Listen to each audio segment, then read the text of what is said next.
ليكن يومك للشعب ودادا ليكن حبك للأرض مداد قلم أنت فكم عبرت عنها وبنيت المجد أطوادا شداد أنت يا ملهم شعب أن يبروا عشت كم حققت للشعب مراد يومك للشعب ودادا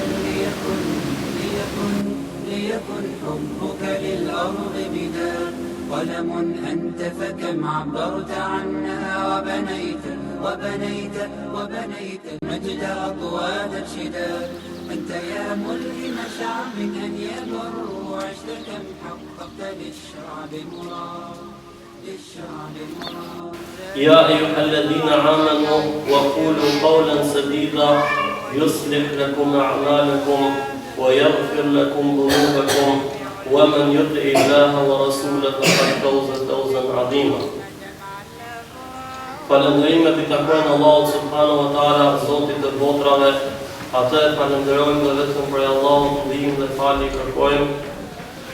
Atë që udhëzon Allahu subhanahu wa taala në rrugën e drejtë, s'ka kush që humb, atë që Allahu e lën në humbje, s'ka kush që drejton në rrugën e drejtë përveç Allahut subhanahu wa taala. Dëshmoj dhe deklaroj se nuk ka zot tjetër në të drejtë që e meriton adhurimin përveç Allahut subhanahu wa taala dhe dëshmoj dhe deklaroj se pejgamberi Muhammed sallallahu alaihi wasallam është rob dhe i dërguar i Allahut subhanahu wa taala. Që salat dhe selam mbi pejgamberin Muhammed sallallahu alaihi wasallam, mbi familjen e tij të ndershme, mbi shokët e tij besnik dhe mbi gjithë ata që e pasojnë rrugën e Muhamedit sallallahu alaihi wasallam deri në ditën e fundit të kësaj bote. Vëllezër, siç e dim, kemi folë disa tema sa i përket botës tjetër, ahiretit, dhe kemi arritur në temën e fundit që është xhehenemi. Këto argumente vëllezër kemi sjellë thjesht për të shtu diturinë njerëzve dhe për shkak që të shtohet imani për botën tjetër dhe të shtohet malli për xhenetin dhe të largohet prej zjarrit të xhehenemit.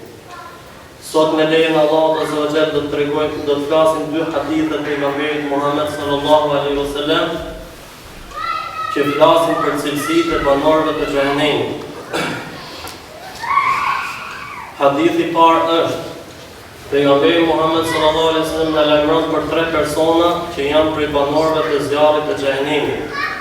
Edhe pse këto njerëz kanë bërë vepra madhështore, pra vepra të mëdha, mirëpo mjeti i tyre ka qenë i prishur, andaj dhe Zoti subhanahu wa taala i fut në zjarr të xhehenemit këto 3 persona.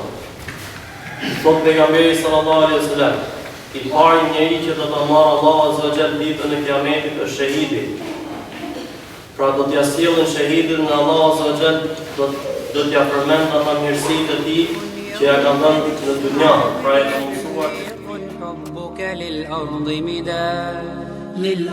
مداد قلم أنت فكم عبرت عنها وبنيت المجد